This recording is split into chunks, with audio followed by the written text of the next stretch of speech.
ग्वालियर उपनगर ग्वालियर के civil dispensary में शनिवार रात दिन स्वास्थ्य के लिए लिहाज से बेहतर महत्वपूर्ण साबित रहा। दिव्यांग भाजपा नेता देवेंद्र तोमर की स्मृति में सिविल अस्पताल डिस्पेंसरी में 32 slice CT scan machine, ultrasound और 15 बेड के आईसीयू का लोकार्पण किया गया। ऊर्जा मंत्री पद्म सिंह तोमर की मां सुधा तोमर के कार्यक्रमों से स्वास्थ्य शिविर का महत्वपूर्ण उपकरणों का शुभारंभ किया गया। इस मौके पर ऊर्जा मंत्री पद्म सिंह तोमर के अलावा ग्वालियर महापौर शोभा सतीश अग्रवाल, ग्वालियर रेंज के आईजी अरविंद सक्सेना, रुचिका चौहान सहित एसपी धर्मवीर सहित बड़ी संख्या में चिकित्सा जगत के लोग और गणमान्य लोग उपस्थित रहे। आपका परिचय? डॉक्टर जेके मसूरिया नाम है मेरा। आज आईसीयू का शुभारंभ किया जा रहा जी है। हाँ। कितने लोगों को फायदा मिलने वाला है इस क्षेत्र में, क्या कुछ सुविधाएं रहेंगी? जी जी जी जी मैं समझता हूँ कि ये तो मील का पत्थर साबित होने वाला है।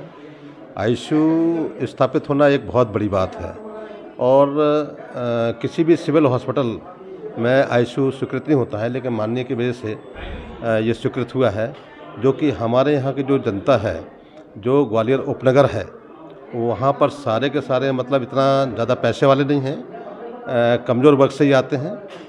तो जो उनका जो खर्चा होता था, कोई अगर पेशेंट एक बार एक दिन के लिए आईसीयू में एडमिट हो जाए और ऑक्सीजन का खर्चा ही 5,000, 10,000, 5,000, 10,000 कहाँ से बेयर करते वो, तो उसको देखते हुए अगर यहाँ आईसीयू चालू हो गया है तो ये सारी की सारी चीज़ें अन्य लोगों के लिए बहुत अच्छा हो जाएगा। बहुत किस तरह से माना, जैसे पहले 1000 बेड वाले हॉस्पिटल में आईसीयू था, इस तरह से कितनी जनता को फायदा मिलेगा? हमारे यहाँ 15 बेड का आईसीयू चालू हो रहा है, जो कि बहुत बड़ी बात है, बहुत बड़ी बात है। और 15 बेड का आईसीयू बहुत बड़ा होता है। डिस्ट्रिक्ट हॉस्पिटल में भी इतना बड़ा नहीं है जो हमारे पास है। डॉक्टर साहब, मशीन का इनॉग्रेशन किया जा रहा है, कौन कौन सी मशीनें हैं और क्या है?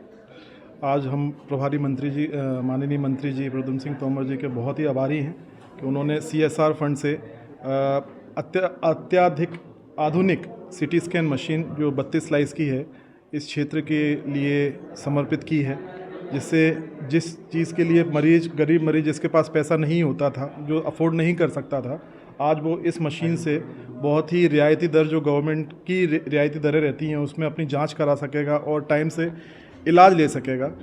और इसके अलावा CSR फंड से माननीय मंत्री जी ने हमें अल्ट्रासाउंड का भी एक बहुत ही अच्छा अत्याधुनिक मशीन प्रदान किया है, जिससे हम कलर डॉपलर इमेजिंग और अल्ट्रासाउंड कर सकेंगे और मरीजों को उचित से उचित और जल्दी से जल्दी सुविधाएं दे सकेंगे। क्या माना जाए, जैसे पहले 1000 हॉस्पिटल के लिए जाते थे, इस तरह से आज ये कितने लोगों को इसका फायदा मिलने वाला है? बिल्कुल, आपका जो विचार है मन में, जो क्वेश्चन है, वो बिल्कुल उचित है कि पहले जो मरीज़ होते थे कि केवल और केवल बड़े अस्पताल के लिए जाते थे।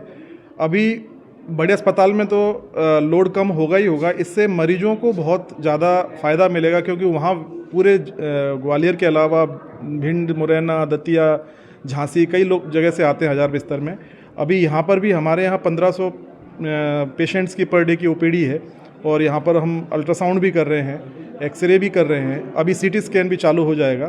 तो उससे बड़े अस्पताल के लिए लोड कम होगा और हमारे अस्पताल के लिए ये गौरव की बात है कि हम उन मरीजों की सेवा कर सकेंगे जिसके लिए हम लोग चिकित्सक बनते हैं। अपना परिचय बता दीजिए। मैं डॉक्टर आलोक यादव, MD रेडियोलॉजिस्ट हूँ। मैं दिल्ली में लेडी हार्डिंग मेडिकल कॉलेज में पदस्थ था।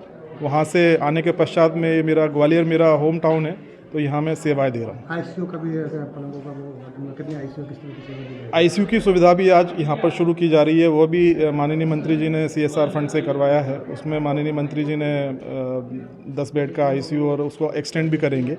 अभी वो ऊपर आपको आईसीयू एक बार ले जाके दिखाएंगे। उसके बाद वहाँ पर जो वहाँ के इंचार्ज हैं, मसूरिया साहब हैं, देख रहे हैं वहाँ पर, तो आप इनसे भी थोड़ा सा जानकारी ले सकते हैं आईसीयू के लिए।